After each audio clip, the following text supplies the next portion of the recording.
Winning cures everything. Now for your hosts, Gary and Chris.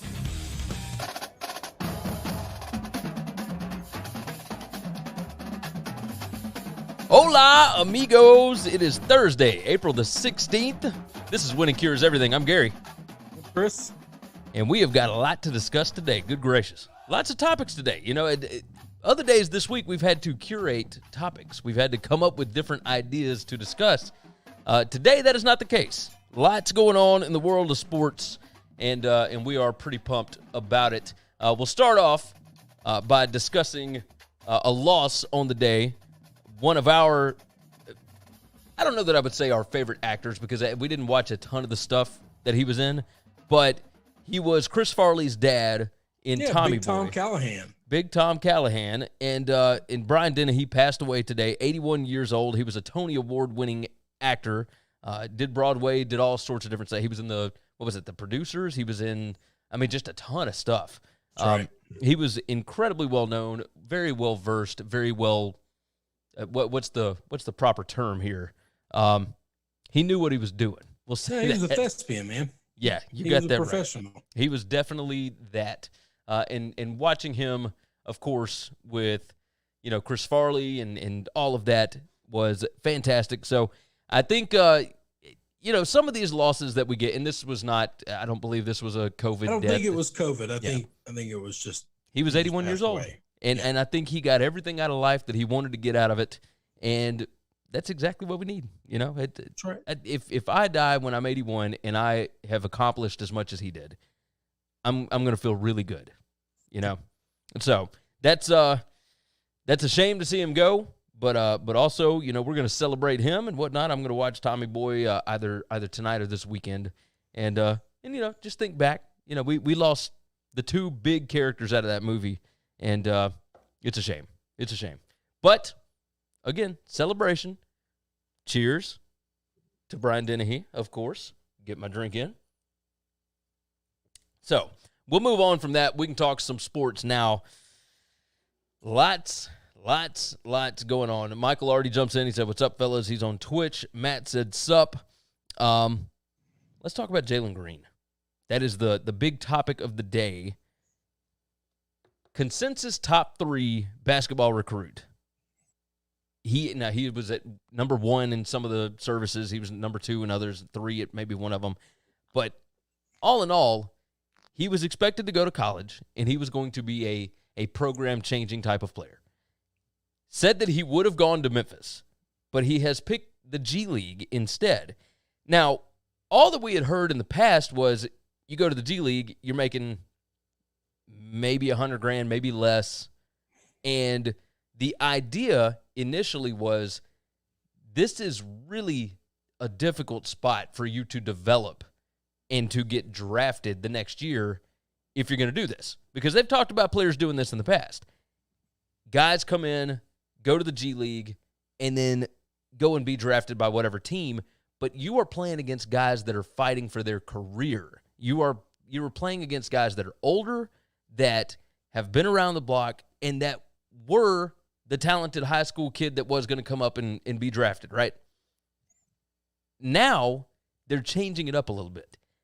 What we have found out, thanks to Jonathan Gavoni and Adrian Wojnarowski, all of these guys, the G League is setting up a developmental team that is on. Now, typically, the league schedule, G League teams play 50-something games, whatever it is.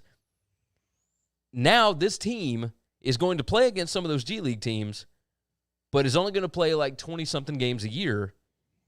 And these kids that come in this way are going to make north of $500,000 if they get offered a deal from the G League.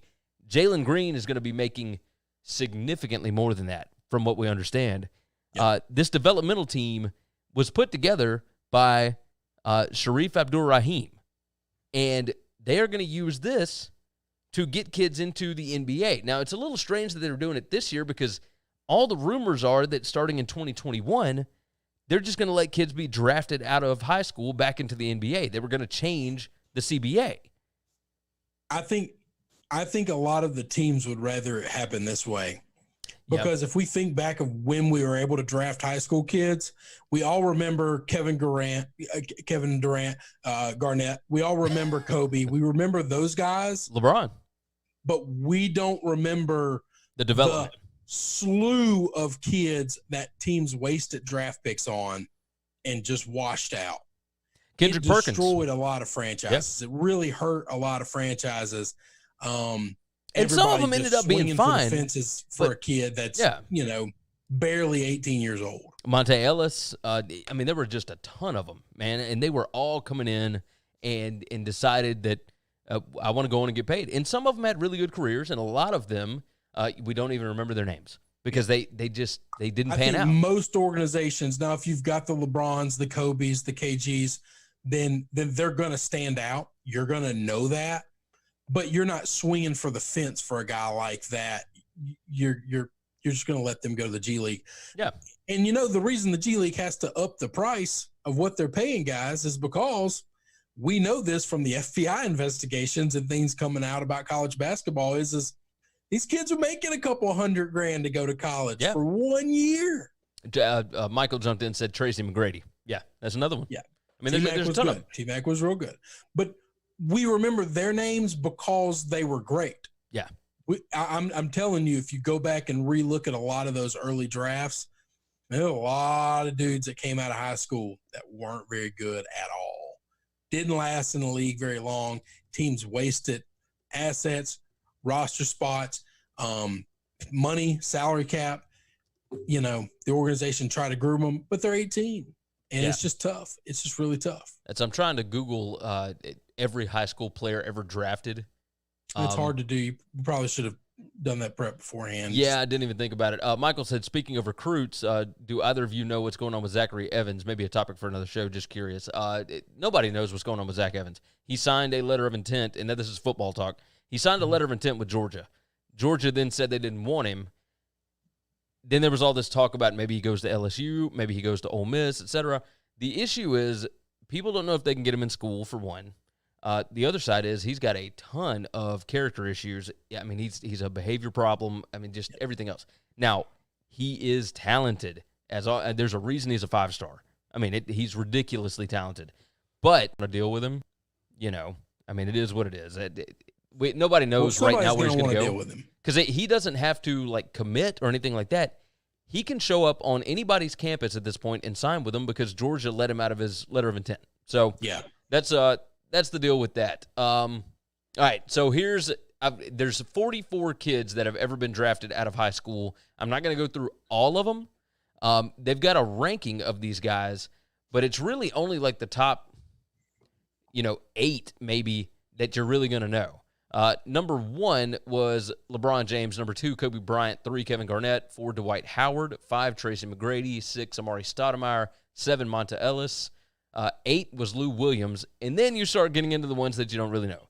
Now, but so 8 of the 44. Yeah. Rashard Lewis was 9. Jermaine O'Neal was 10. Al Jefferson, 11. Now, these guys all had, they made major money. Daryl Dawkins was 12. Josh Smith, 13. Al Harrington, 14. Andrew Bynum, 15. Forgot about him. Reggie Harding. He was a bust. Yeah. J.R. Smith. I didn't even remember that he came out of high school. He's old. Yeah. Eddie Curry came out of high school. Obviously, he had medical issues. Darius Miles, Gerald Green, Tyson Chandler, Andre Blatch, C.J. Miles, Sean Livingston, Sebastian Telfair. Oh, man, you remember Sebastian Telfair, right? Mm-hmm. His highlight reel was ridiculous. But either way, you get through these, and it's just okay. Now, the good thing is they came out of high school, and they made money, and they might have been exposed had they gone to college, right? But here's the problem. All right, that's good for them. But they also did not develop. But if you're the owner of the league, if you're the general manager of the team, if you're the coach, it's not good. You wasted a year of a roster spot, a season, salary cap, all of these assets that are valuable to this team. This isn't football where you've got a 60-something man roster with the practice squad and all this other stuff. No, you're limited on how many people you got in basketball, and you're wasting them on shots in the dark on high school kids. Yeah. And you got no clue are they going to pan out or not? I think it's very interesting that the NBA is doing this, and I think if they are setting up this developmental team for the G League, what they're doing is saying, you know what, I know that it was rumored, I know we were talking about it, but we're not going to allow kids to be drafted out of high school yet. Like, if they want to go this route and not have to go to school, then they can do it if we think that they are ready enough to be in the G League. Yeah. But, I mean, how many are actually going to be, G League worthy, right? Like, that's kind of the big deal. So, I mean, we'll see. It's very interesting. I found it odd that he would announce, like, if I was going to college, I was going to Memphis. Yeah, it just sounds very strange. If I was going to do something, I would have done this. Nope, nobody really cares because you're not. Yeah. We care what you're doing, not what your intentions to do was. His father said that he was they would have been going through, tournaments and all this kind of he was at Prolific Prep, so he would have been playing in state tournaments and all this different stuff if there was a postseason, if it had not been for COVID-19. But because of COVID-19, it gave them the time to sit down and really go over options and whatnot. Because otherwise, if it hadn't been for this pandemic, he would have been going to college. But he had more time to really think about what he was going to do and really research his options. And because of that, he decided he was going to go. I mean, I don't know about that either. It's easy to say that now. I'm just going by what they said. Yeah. But the other thing is the G League just put together this developmental league thing recently. Yeah. Oh, yeah. So I mean, well, they haven't even announced it. It wasn't a thing for him to go do. Yeah. They haven't even announced it officially. Like, yeah. It's crazy. So, that's the only issue with what, this option that he took wasn't an option for him realistically, a few months back. Yeah. No, you're right about that. You are 100% right about that. Let's jump off of that topic. Let's get out of that one. On that now. Okay. College basketball has to make some changes. Oh, college basketball's in trouble if this is a thing. What? And listen, I think they can do one thing. Dan Wetzel has been all over this. He's talked about it for years. They can do one simple thing that can fix a lot of these issues, which is they go to the model that baseball and hockey and other sports have for college, which is let these kids align for the draft. And if they don't get drafted, let them come back and play college basketball. Yeah. This is the issue that we have. If you want to – last year alone, either last year or the last 2 or 3 years, whatever, Wetzel's done the math, 44 kids have left college basketball to go to the draft and didn't get drafted. Well, Guess what? Now they're just out into the world.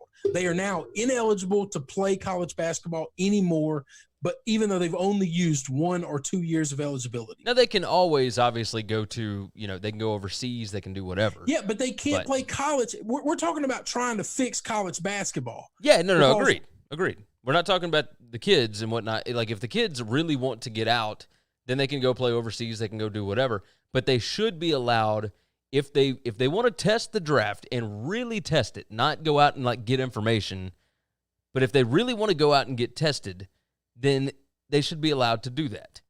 I think we might have lost Chris here. Yep, it appears that we did. Not sure what's happening. But yes, if the kids really wanted to get tested, then, they should be allowed to be drafted or go into the draft. And if they're not drafted, they should be allowed to come back to school. So, we'll see what happens with that. But, yeah, it's just it's a crying shame. It's an absolute shame.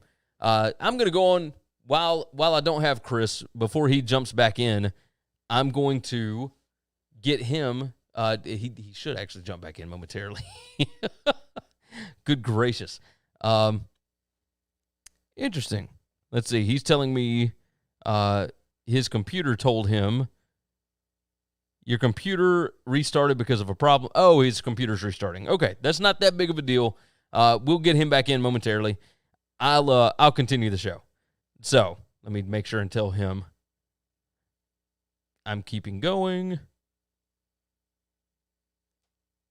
Jump back.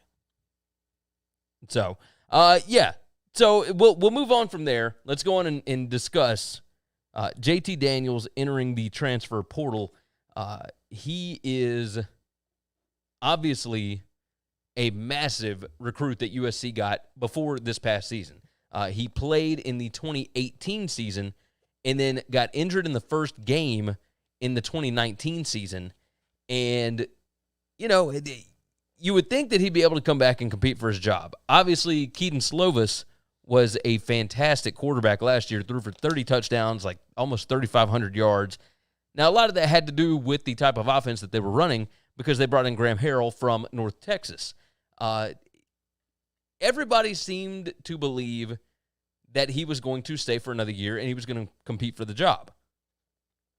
But the issue is he has ended up going to, good gracious, everybody's saying that we're having bad connections today. Is what it is, I guess. Keaton Slovis basically won that job last year.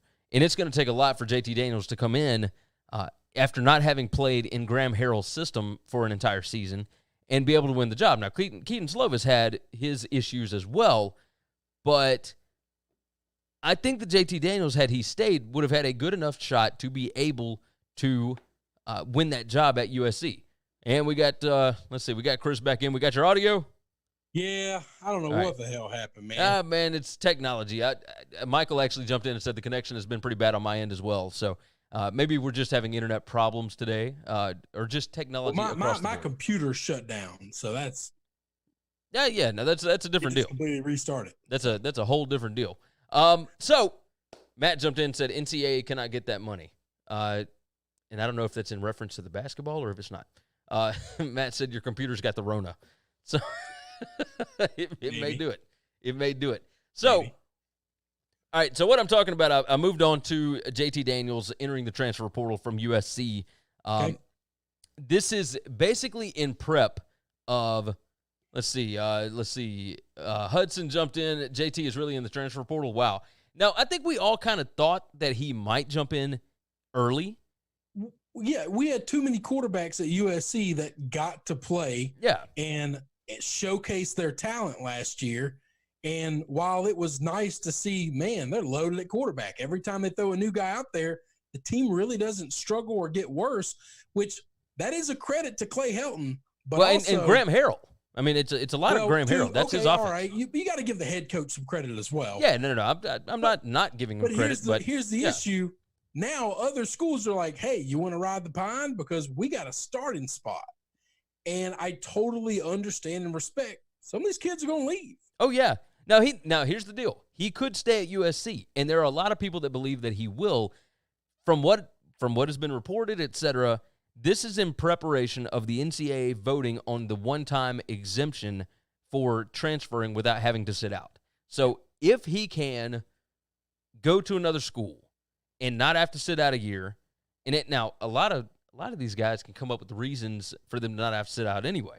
Obviously, the kid down at Miami, Justin Fields at Ohio State, et cetera. Like you find reasons, right? We've talked about this in the past.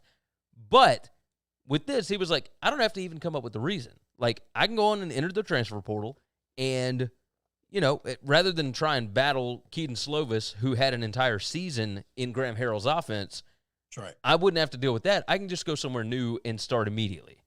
And that wouldn't be that big of a problem. Now, the issue is, where are you going to go? With all these issues with COVID-19, with schools not being open, et cetera, like it could be a little bit of an issue to get into a new school and learn the playbook and figure everything out, right? Like that, it could be a he would be just issue. like any incoming freshman. The difference is he's got the talent. Yeah, he was a 5-star. He He's graduated early, more came in and more experienced than most schools bringing in an incoming freshman. Yes, if you don't have a quarterback, it's no different than him having to learn the playbook. Everybody's going to be on the same playing field when it comes to that. If you got a new coach this year, new offensive coordinator this year, or you lost your quarterback and you're bringing in a new quarterback, they're all going to have the same problems. Everybody's going to have this world. If we get football at all, they're all going to have the same learning curve. Yeah, you got that right. So I don't fault the kid, and I don't blame him. And that there's lots of opportunities for him to go find a place to play. Yeah, he's better than a whole lot of quarterbacks out there. Now, where he would go, I have no idea. Michael jumped in and asked that. Any ideas where he would go? At this point, no. I'm no not. Clue. Yeah, I got no idea. I mean, At some point in time, we could maybe look back and see who recruited him originally and where are those coaches and what is their quarterback situation. Because obviously he either liked the school or liked the coach that was there. And you can kind of start speculating those things. But that's as far as the speculation can go right now. I would say that he would want to stay West Coast. Obviously, he went to school out in Santa Ana, California. I would think he would want to stay West Coast, but I mean, if he's all looking speculation. East Coast, it's all speculation. Yeah, at this point, there's no idea. You're only guessing that because he grew up in California and he went to a California school. That's our only logic, and that's good logic. I mean, I'd follow that. I'd probably agree with that. But if for some reason, he had South Carolina as one of the schools that he was, considering going to over USC, then do we know that, that has anything to do with it? I don't know. Let's see. Mike Leach offered him first. Then USC offered him the next day.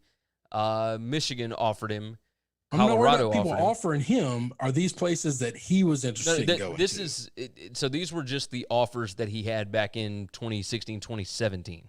Now, as far as where he was interested in going, obviously 247, like once you're done, then they don't worry about it anymore. But this is where like he had offers from Alabama, Colorado. Like I could maybe see him going to Michigan.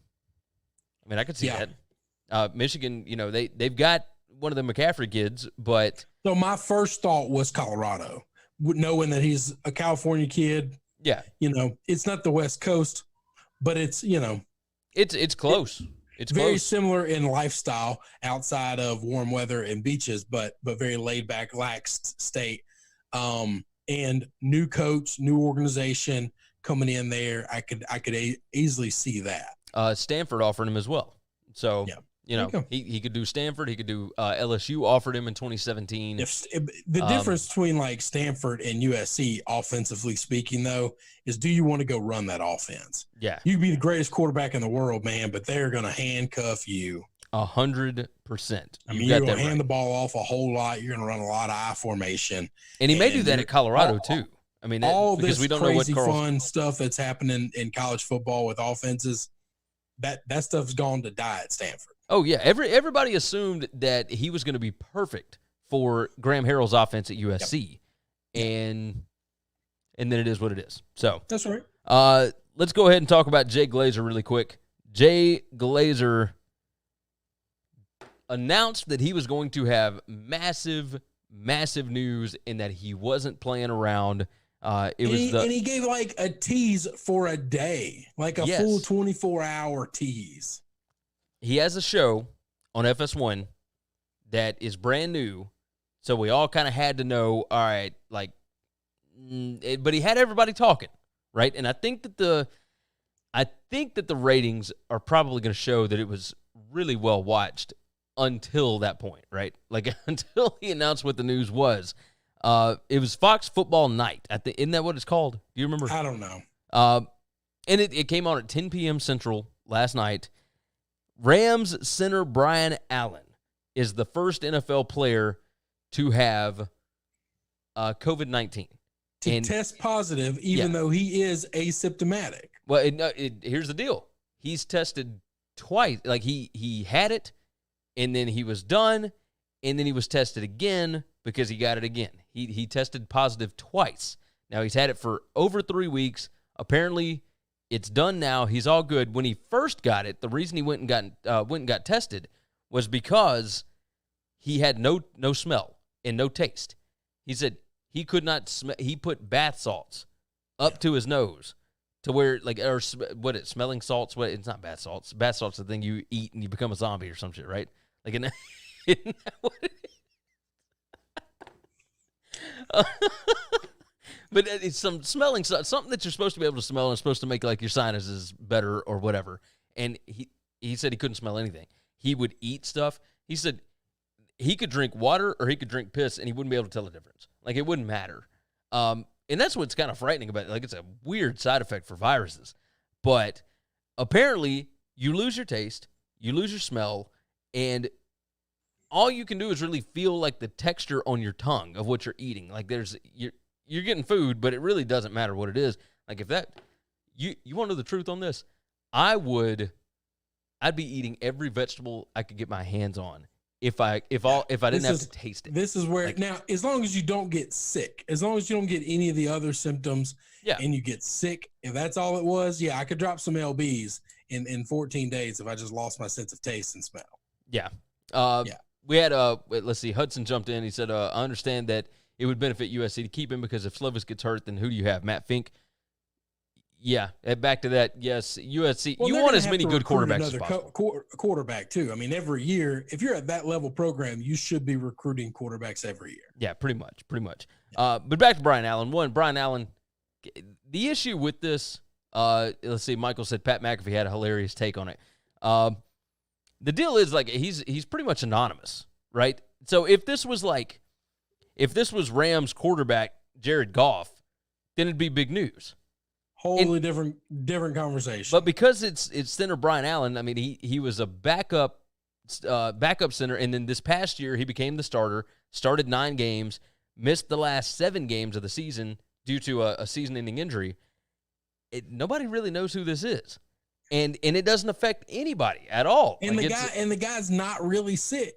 Yeah. Like if we had our first case in the NFL and it's somebody that got real sick, then it's news. And I'm not saying it's not news.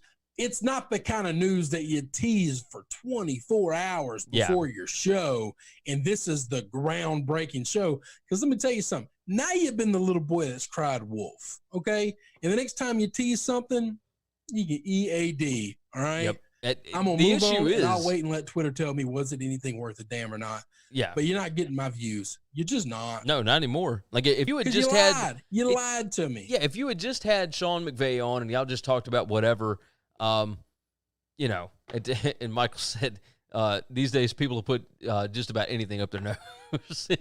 It's true. Well, it's very true. That was my kind of first thought he lost his sense of smell, but the first thing he did was go get smelling salts to help it. Like, well, I don't know if it was. They may have had some in the house. They might have had some in the house. I ain't fretting that. Okay, that's fine. Just because you got it now. You know why you got it in the house? Because you knock shit out all the time. All right. You either do something to knock yourself out or you knock somebody else out. There's no other reason to keep smelling salts around. Okay. They don't smell good and they don't clean your sinuses. That's not what they're there for. I mean, they will clean your sinuses. Yeah. But that's a bit extreme for trying to just clean your sinuses. Right? I agree. That's something a moron will do. I agree. Matt jumped in. He said the severe symptoms are only seen in people with other medical conditions. Most of the time. I'm going to be careful with the only ever talking about this thing with any intelligence. Yeah, because obviously we've seen, it's not always other medical conditions. It was only people over 60, and then a 34-year-old dies, and then we don't know what the fuck we're talking about. Yeah, and then it becomes a problem. And then it's like, okay, we don't know what's happening. So you and me don't know anything about this shit. Yeah. So that's all I know is Jay Glazer lied to me. Did he tell a lie? No. Yeah, he did. Yeah, he said I have massive news, and I'm going to break it tomorrow. That's so I watched McAfee this morning, and obviously I was having to work at the same time. But one of the things that he brought up is that he actually believes that Glazer thought that this was like a really big like he thought it was a big story. We've got like 200,000 people have caught this disease, and Glazer knows one of them. Well, it's because it's the first NFL player that's tested positive, and he was working out at the Rams facility and da-da-da-da. But who cares that you're the first player in this small group of people that make up this organization? Yeah. I mean, you got a point. It's not special. Like it really wasn't that big a news when Sean Payton got it. No. But hang on. How is Sean Payton not the first? He's not the first NFL player, but he's the first person in the NFL. And that's more of a bigger deal than this. Yeah, because that's a Sean much Payton bigger name. Is older. Yeah. No, you're right. You're right. I mean, the whole thing's just. I just like I said, man. I like Jay Glazer. He is as well connected to this league as anybody, but I don't like that shit. Okay, I don't like the sensationalism of I've got big news. And then everybody gets your big news, and it's nothing. It's a dud. It's an absolute dud. I mean, he tweeted today. It's laughable. He said years and years of building up goodwill gone in one night. Like, and he realized what it was. Michael jumped in on Twitch. He said, "You guys don't keep smelling salts next to the bed? Like, no. What's wrong with you?" No. Oh my God! All right. I mean, I don't want to accuse somebody of something, but maybe if you got a habit of knocking your old lady out, you probably do need to keep smelling salts around. But I'm just saying, maybe she knocks you out. That's why you keep smelling. The only time in my entire life I've ever been around smelling salts was on a football field, and it was when somebody got knocked out. There you go. That's the list of all the times I've been around. Of all the reasons why you've ever had to be around it. Let's go on. Somebody was out cold. Let's jump into this next topic here. The 35th anniversary of Marvelous Marvin Hagler against Tommy the Hitman Hearns, also known as The War, at 35 years yesterday. And I didn't realize that you and I both saw some tweets about it today. They don't make fights like this anymore. Oh, they just don't. It was a world middleweight title fight. Hearns came up a weight class to get into it. And I went back and watched it today after you texted me about it. And you kind of brought up, hey, maybe we talk about this. Hagler ended up winning in the third round, but you can go watch this on ESPN Plus. It's on YouTube. You can find it just about anywhere. But if you don't want to sit for a 12-round fight, this was as magnificent a fight as you could get, because this wasn't boxing. This was fighting. No. This was incredible. There's no technician in this. This is two dudes that didn't like each other. Oh, yeah. And they went out there, and the bell rang in round one. And for 3 minutes straight, they beat the hell out of one another. It was unbelievable to watch. The last 45 seconds of that fight are the greatest 45 seconds of a televised fight event, anything I've ever seen. Yeah. Oh, the angles were fantastic. Where the camera guy's up on the apron and they're in that corner, and for 45 seconds you just are as close to those guys' heads, and you're watching the punches be thrown at that angle from that viewpoint. It was just unbelievable. It was the most exciting. For 3 minutes they don't stop. Yeah. It was the most exciting first round in boxing history. Never seen. True gladiators. True gladiators. The first round was something else, man. As hard as they were hitting each other, and neither of them ever showed that they were hurt at all. Hagler's hit the ropes a couple of times where I think if the ropes weren't there, he might have went down, but not much, man. I mean, they just didn't stop. They did, and it wasn't ever a time where one guy got in like 5 hits and then gassed himself, and the other guy got. I mean, it was just pound for pound, blow for blow, just swinging. Oh, it was unreal. They did stop it for a brief second in the third because Hagler had blood running down his face. I mean, he had a bad cut, and it was almost like you could tell. And Michael jumped in and said, "I haven't seen the fight. I've got to go check it out." Yeah. 100%. You need to watch it. It didn't take long. In the first round, it's really 3 minutes is what you need. Yes. You need 3 minutes to get the gist of what it is. Watch all 3 rounds, you'll see it all. Well, it's really only 2.5 rounds. I mean, it didn't even finish the third. You're in and out pretty quick. It was unbelievable to go back and watch it again, because I bet I hadn't watched that fight in 10 years. It may have been longer. But I remember watching it, but I it had been so long that I hadn't seen it.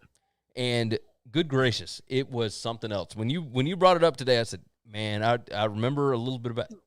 I need to go back and watch. One of the greatest. It's when fighting was fighting, which when boxing was great. It was and I don't much know what more you entertaining. have to do to get back to that point. And for safety reasons, we might not ever need to be able to get back to that point. Yeah. But they just used to. This is not old guys reminiscing about the good old days or whatever. All right.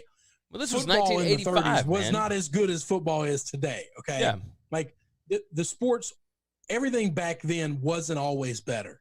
That fight, back then, those fighters in that time period were far superior to watch than any fight you're going to get today. It was the most entertaining boxing. And Hudson jumped in on YouTube, said it was a good old slobber knocker. 100%. It was so well worth your time to sit and watch that just fight. Take 15 minutes of your day and watch one clip. You're in and out, and it's. I mean, the walk up to the ring was nothing. Like the build up to the fight was nothing compared to what these guys do today. I mean, you saw Tyson Fury come out on a throne. You saw Deontay Wilder come out in like this big Black Panther looking outfit or whatever, like a superhero outfit. Like the walk ups now, the ring entrance is always like this big, gigantic, entertaining thing.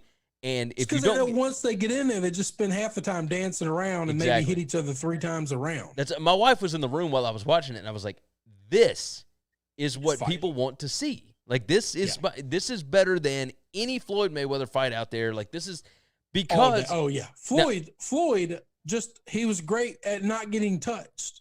Yeah, and that takes a lot of skill. I don't diminish anything that he was capable of doing."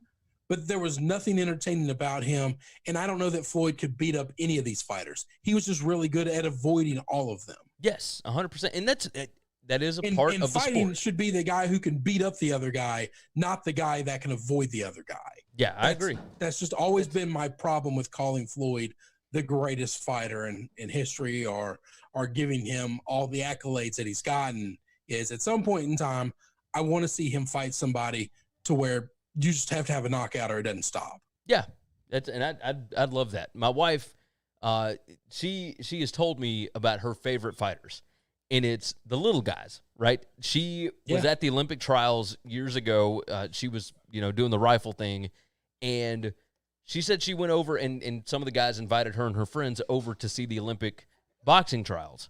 And you're right here. It was the Olympic boxing trials, right? Do you remember what year? It was a Junior Olympic.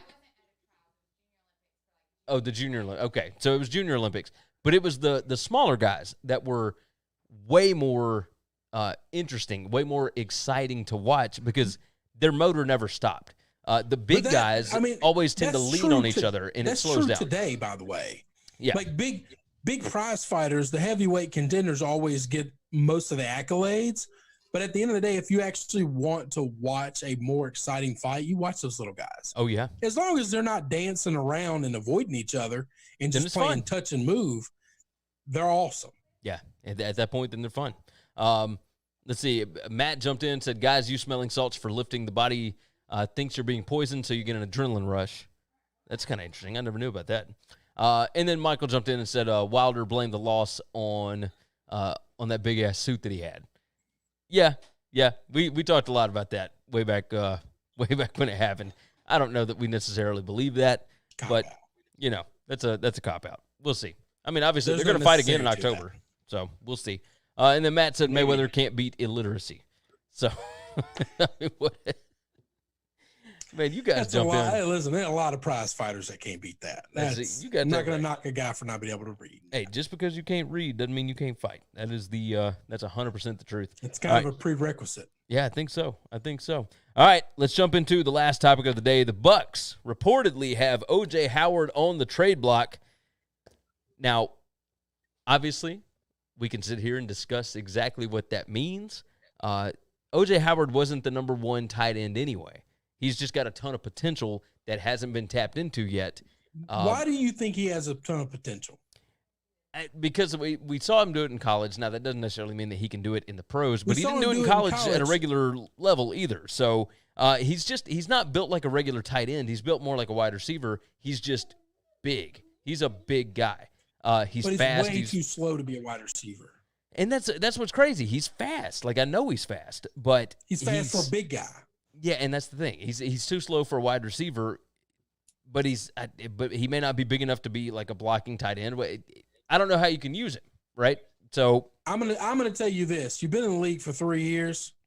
If you're not good by now, it's not the system. It's not you've had 3 different play callers working with you, trying to get you the football.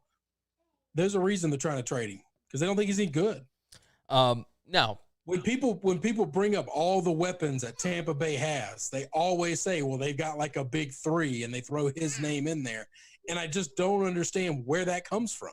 I just don't know why. He's never been good. Why would he be good now? No, you're right. You're 100% right. So I think that leads to the question of, is is Gronk coming back, right? Like, No, Gronk's not coming back. I mean, obviously everybody wants him to. Everybody wants to talk about it. But he's not. If he was going to go anywhere, it would have to be Tampa Bay with Tom Brady. The issue is, and I know everybody wants to jump to these conclusions and everybody wants to talk about it, but New England still holds his rights. Like, they're not just going to give him away. If he came back, he would stay in New England. He's not going. Just because Tom left doesn't mean Gronk would go with him. They're not a package deal. I don't know, man. Like, I think if he was going to come back to the NFL, he'd want to go to the quarterback that he trusts, right? Like, if he was going to come back just for 1 year. Well, hey, you can want whatever you want. They have his rights. They're not going to release him. If he came back, he would play for New England. He's not coming back. He's lost too much weight. He's gotten way too small.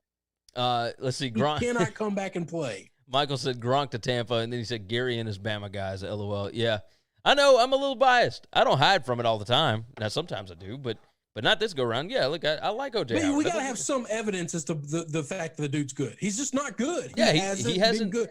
He is a bust. I'll tell you this. I don't feel like he was properly used at Alabama, and I think that's the best place he had. I know. The most productivity he's ever had. Yeah. I mean, if he wasn't properly used there, then nobody can use. Then he's worthless. Yeah, I mean, you're 100% right. But I think his biggest issue at Alabama was he wasn't big enough to be a blocking tight end, and he's not fast enough to be a wide receiver. So, what do you do? Linebackers in this league can cover him. Yeah, and if you're a tight end and you can't get away from linebackers, then you can't play. Yeah. You just can't play. If you can't get away from linebackers, to go up and get the ball like your Gronks can, like your Jimmy Grahams can. Yeah, like your Antonio Gates could. You have to have great athleticism, and I thought he had all of those measurables. He just doesn't.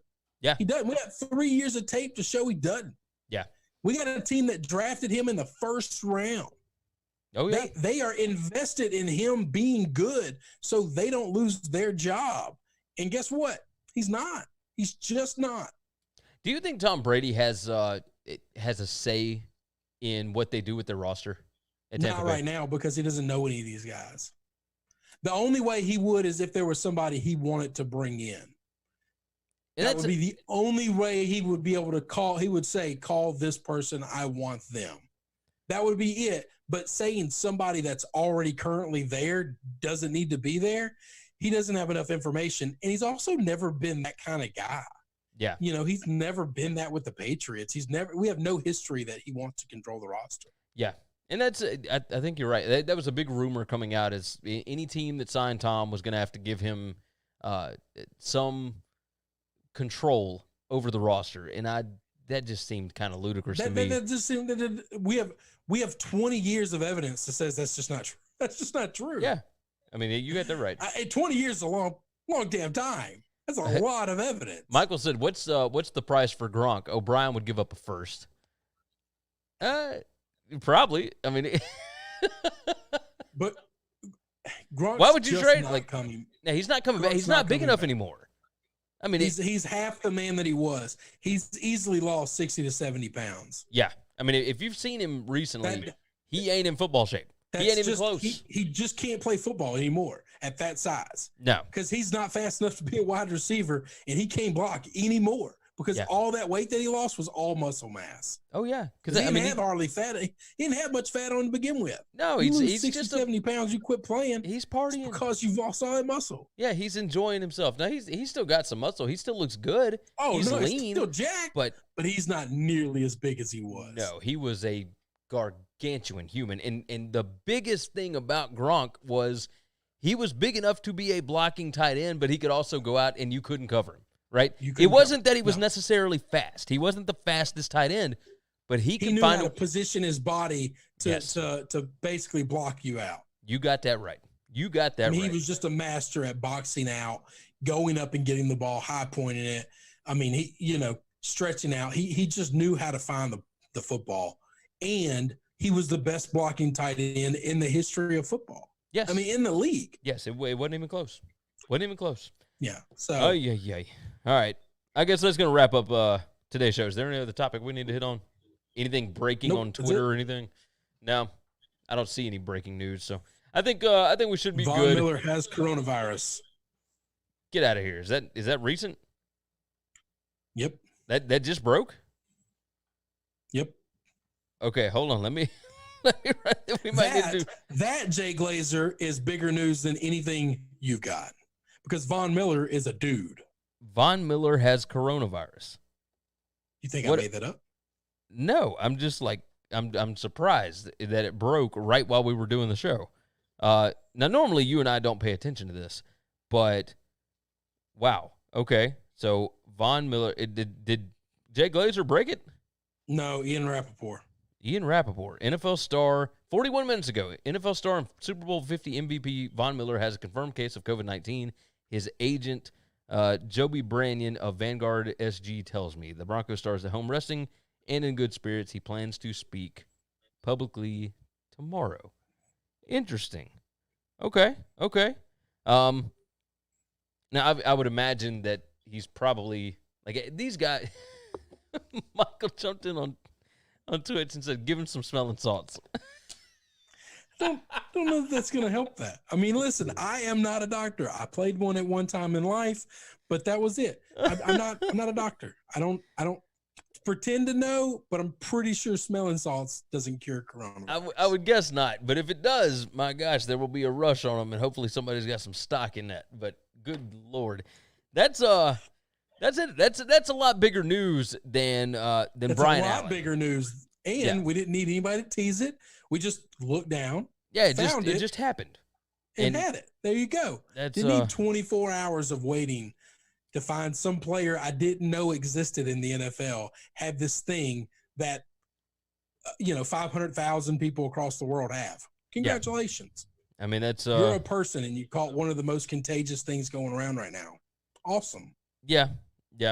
I'm looking. There's nothing else that broke while we were doing this. I mean, that's the crazy thing about doing a live show. That's good. That's big. That's pretty big. That's big. That's pretty big. That's pretty big. Von Miller has coronavirus. That's in, and there's no other. That's how you break news, Jay Glazer. Yeah, you need to go talk to Ian Rappaport. That's what's two rookies here taking your job. You know, Rapp was an Alabama beat writer for a long time, or not a long time, but a few years there, and then he took an NFL beat writing job, and it just became this massive star. He had like 100,000 followers on Twitter, and now because of what he's turned into, he's got like 2.2 million or some crap. I mean, it's insane. He's really good at what he does. Oh, he's really good at what he does. Oh my God, I was so pissed when Alabama lost him as their beat writer, because I mean he was just so good at his job. He always had the information before anybody else. I mean, it was just crazy. Rappaport, 2.2 million followers on Twitter. I mean, that's crazy. That is crazy. Let's see. The Broncos are aware of the situation surrounding Von Miller. Obviously, all best wishes are with Miller at this time. See, but that's the thing about this coronavirus thing. Like, some guys, it's going to be nothing. Because you're not going to find somebody that's more healthy than Von Miller. You know? Okay. Like, he takes care of himself, so, like, he's going to beat this, and it's not going to be a problem. Well, we don't know that. We don't know that. Okay, that's true. We don't know it, but I don't know. The way that this thing has been going. Be okay, because he's in a demographic that statistically he's okay, but we know that statistics are often wrong. Somebody is the thing that that breaks the rule. I wonder how long he's had this, and if he just decided to come forward with it because they announced last night that Brian Miller had it. I wonder if maybe it's, obviously we just found out about this, so I'm trying to gather my thoughts on it, but maybe he didn't want to be the first person in the NFL to have it. But he wasn't. Sean Payton was. So. I'm talking about first NFL player to have it. He didn't want to be the first player so we're back to have to semantics. We're making this thing smaller, but he's the first Bronco. So he's the first good player. He's the first defensive player. Or player that anybody knows. He's the first good player. Like, we're just going to keep recategorizing things until you fit in this circle where we want you to fit.